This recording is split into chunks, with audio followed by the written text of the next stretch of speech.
통일광장. 하나님께서 주신 북한에 대한 하나님의 마음과 시선을 나누는 시간, 통일광장. 오늘은 중국에 거주하는 탈북 여성을 대상으로 한 사역, 또 탈북민 2세 사역 등 북한 사역에 힘쓰고 계신 김종근 장로님과 함께합니다. 장로님 인사드립니다. 안녕하세요. 네, 안녕하세요. 잘 지내셨습니까? 저희가 지난 시간에요, 장로님께서 하고 계신 중국에 거주하는 탈북 여성을 대상으로 한 사역, 탈북민 2세 다음 세대 사역, 의료 사역 등 많은 이야기를 나눴는데요.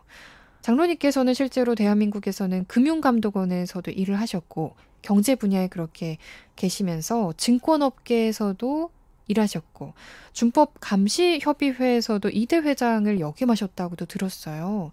이 부분이 어떻게 보면 북한과는 조금 거리가 있는 곳이 아닐까라는 생각도 드는데 북한 사역을 시작하시게 된 계기가 궁금해요. 참으로 그 본래만도 못한 사람이지만 하나님이 또 쓰실 용도가 있어서 그 인도하신 부분이 많습니다. 특히 제가 그 감독원에 있다가 증권업계로 이제 이직을 하고 나서 그 어린 나이에 존중을 받았던 그런 직책까지 누리던 사람인데, 그러다 보니까 세상이랑 너무 친해졌어요. 그러니까 반대로 하나님이랑 멀어진 거죠. 네. 그러니까 하나님이 그냥 두시겠습니까? 너 빨리 와. 하나님이 단련을 시키시더라고요. 그러면서 저한테 가슴 깊이 왔던 것이 생명의 말씀밖에 없다.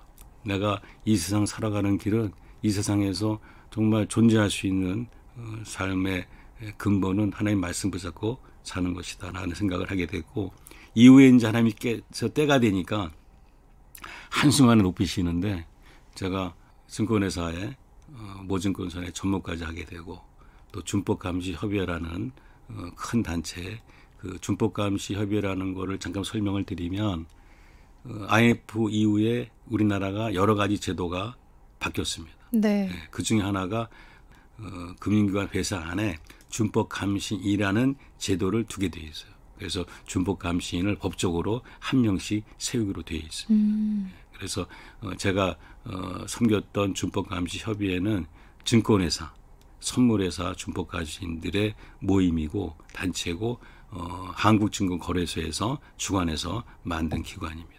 그것도 저도 뜻하지 않게 했습니다. 경영을 총괄하는 그러한 실장 역할을 하고 있었을 텐데 배란간에 준법감시인의 어떠한 필요성에 의해 가지고 보직을 변경을 했어요.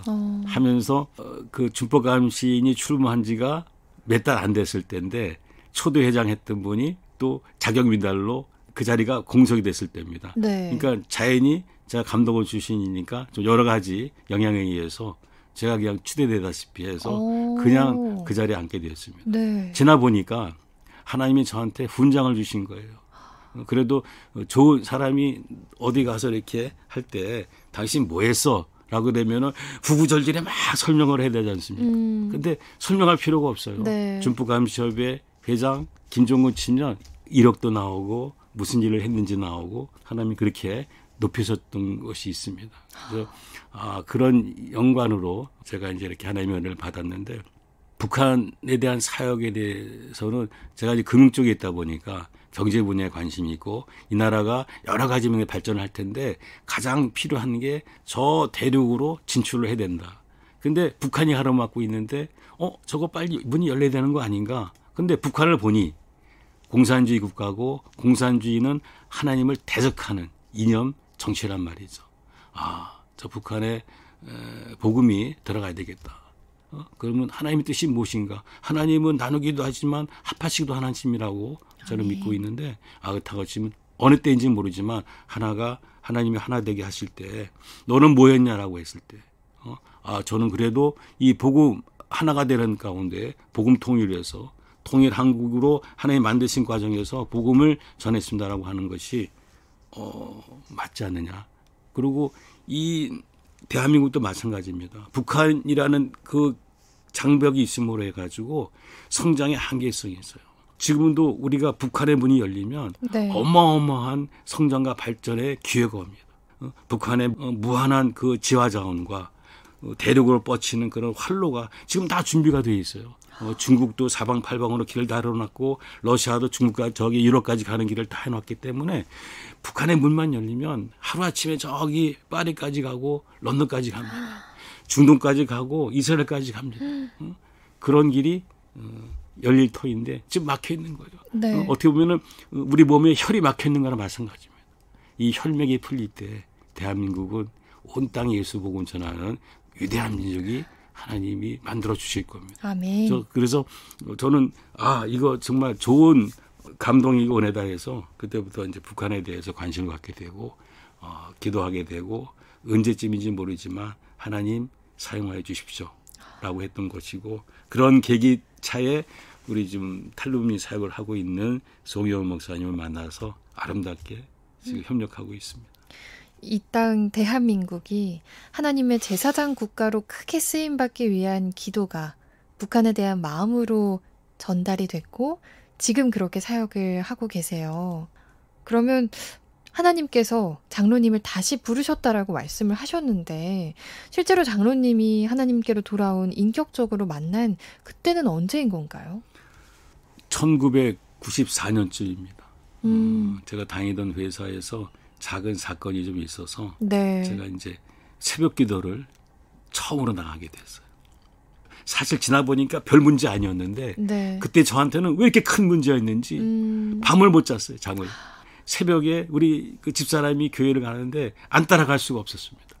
따라갔었는데 가서 그렇게 기도하는데 눈물 콧물이 나면서 어느 분들마다 간증할 때마다 들어보면은 옛날에 지은 죄들이 영화처럼 막 다 지나가고 네. 회개하게 되고 네. 눈물 콧물 흘린다고 그러는데 저도 그런 기도가 되고 회개가 되면서 제 말이 좀 틀려지는 겁니다. 방언이 나왔어요. 열심히 그 방언으로 기도하게 됐고 제가 한순간에 술, 담배를 못 먹고 못 피게 됐습니다.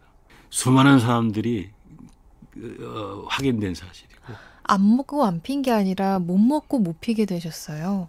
제가 술을 거의 먹었습니다. 매일. 네. 술을 안 먹는 날이 거의 없었어요. 담배는 손에 끼고 살았던 사람. 우리 회사 직원들이 다 알 정도로 겁나게 먹고 겁나게 피던 사람이었는데 그러니까 이거를 습관이 이제 안 피면은 머리가 안 돌아갔습니다. 네. 근데 하루아침에 술을 못 먹게 되고 담배를 못 피게 됐어요. 내 손에서 꼬랑내가 나는 거예요. 담배 썩은 내가. 그래서 담배를 손에 쥔 채 끊었고요. 술은 그 다음에 며칠 있다 한번 먹을 기회가 생겼는데 먹으니까 생선 비린내가 나더라고요. 너무 감사하게. 할렐루야. 그때니 회사 직원들이 뭐라고 그러냐면은 제가 병든 줄 알았습니다. 장난하는 줄 알았어요. 근데 나중에 그들이 말하기를 저 양반 예수 쟁이가 됐구나. 또 제가 예수 쟁이가 됐다고 많이 떠들고 다녔습니다. 그래서 난 술을 못 먹는다. 그리고 술은 지금 못 먹겠다. 먹으면 머리가 아프고 그죠? 생선 비리가 나는데 그걸 누가 먹겠습니까? 진짜 은혜로 구원도 은혜지만 네. 세상과 접했던 이 술과 담배를 하나님의 은혜로 하루아침에 그냥 안녕했습니다. 할렐루야가 절로 나와요. 우리 지금 방송 듣고 계신 북에 계신 분들도 술을 참 가까이 하시는 분들이 많으시다 들었어요. 지금 이 간증을 통해서 생선 비린내가 나기를. 그렇게 하나님을 만나시면서 주신 말씀들을 주야로 묵상하시면서 북한 사역을 시작하시고 북한 사역에 대한 어떤 말씀도 따로 주셨다고요. 네, 그래서 네게 받은 위로가 크다 하니 그 위로의 하나님, 소망의 하나님을 전하라 라는 제가 감동을 받았고요. 또 제가 섬기던 제가 출석했던 여도순 보훈교회 조용기 목사님의 메시지는 생명을 살리는 소망의 메시지입니다. 그런 것에 영향을 받아서인지 모르지만 내가 받은 은혜로 취약해서 저들에게 줄 수 있는 것은 희망을 주는 것이고 지금 절망해서 포기하지 않고 열심을 낼 수 있는 힘을 가지라는 격려의 그런 메시지가 필요하다 하는 그러한 기도 가운데 첫 번째 저한테 주신 말씀이 마가복음 16장 16절 17절에 보게 되면 믿는 자에 따르는 표적 말씀이 나옵니다. 믿는 자에게 표적에 따를 것이니 내 이름으로 귀신을 쫓아내고 방언도 말하고 뱀을 집어도 무슨 독을 마실지라도 해를 받지 않고 병든 사람에게 손을 얹은 즉 나으리라 하는 말씀을 주시더라고요. 그래서 그분한테 그대로 전합니다. 믿는 자 여러분이 일단은 예수 믿었으면 여러분의 인생 가운데 인연은 반드시 표적이 따릅니다. 가난한 자 부자가 되고 병든 자 치료받고 없는 자 있는 그런 역사가 일어난다. 아멘. 희망을 주는 그런 말씀을 전하게 됐고요. 그러면서 그분들이 다소나마 위로를 받는 것을 보게 됩니다. 정말 앞을 보나 뒤를 보나 의지할 게 하나도 없지 않습니까? 근데 그래도 말씀 가운데 저게 진실인지 아닌지 아직 그분들이 확인할 수 없지만 그래도 네. 생명의 말씀, 희망의 말씀을 주니까 위로를 받는 것 같아요. 그러시면서 제가 구체적으로 그들한테 전한 말씀이 있습니다. 신명기 33장 29절을 보면은 너는 행복자들이다라는 말씀을 주세요. 이스라엘아 너는 행복한 사람들이다. 여호와의 구원을 너같이 얻은 백성이 누구냐? 그는 하나님은 너를 돕는 방패요 너의 영광의 칼이요 너의 대적을 복종케 하고 너를 높은 곳을 밟는 사람이 되게 해주겠다라는 말씀을 주십니다. 얼마나 힘이 되고 용기가 되는가.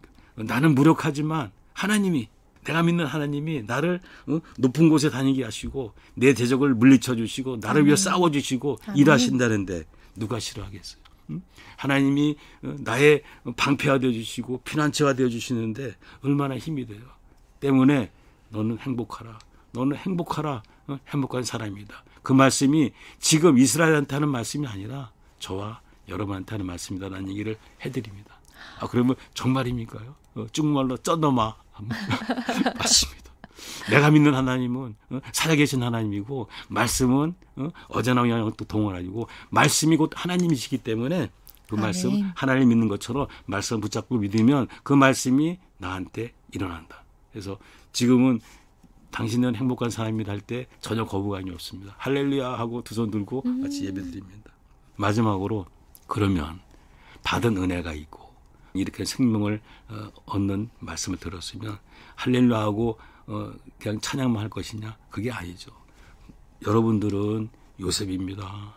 요셉이 종으로 팔려와서 종노릇하면서 고난을 겪었지만 어느 때에 한 나라의 총리가 되었고 그로 인해서 두고 온 자기 형제들을 구원하지 않았습니까? 그들을 살려주지 않았습니까? 여러분들이 지금 그 사명을 갖고 이 땅에 지금 와서 훈련받고 있는 겁니다.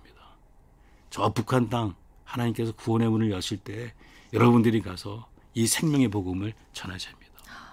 일어나라 빛을 발하라 라고 말씀을 하신 것이 우리에게 하는 말씀입니다. 여러분은 예수 믿었으니까 우리는 이제는 빛입니다. 어둠을 물리치는 빛입니다. 해봅시다. 그리고 사명을 가지시고 열심을 냅시다라고 말씀을 드립니다. 그래서 지금 요즘에 우리 생명예배 때 아주 강조하는 게 전도입니다. 전도. 가까이 있는 탈북 중국에 나와 있는 한국인들이 여전히 많고요. 아직 예수라는 말씀을 듣지 못하는 사람들이 여전히 많습니다. 네. 멀어도 가서 복음을 전하라. 그가 믿고 안 믿고는 하나님의 일이니 우리는 그저 가서 예수 복음 좋으신 하나님 전하는 게 우리의 사명이고 우리의 기쁨이다라고 해서 지금 전도에 아주 불이 붙었습니다. 말씀하신 것처럼 누군가 전해야 복음을 들을 수 있잖아요. 네. 그렇게 빛의 사자와 하나님의 사자를 키워내고 계시는 너무나 귀한 사역, 북한 사역, 중국에 있는 탈북 여성들의 사역 위해서 우리 방송 듣고 계신 모든 청취자분들도 기도해 주셨으면 좋겠어요. 마음을 모아주시고 동역해 주시길 바라면서요. 오늘 통일광장 이 시간은 김종근 장로님과 함께한 이 시간은 여기서 인사드리고요. 내일 다시 한번 마지막으로 찾아뵙도록 하겠습니다. 김종근 장로님 함께했습니다. 고맙습니다.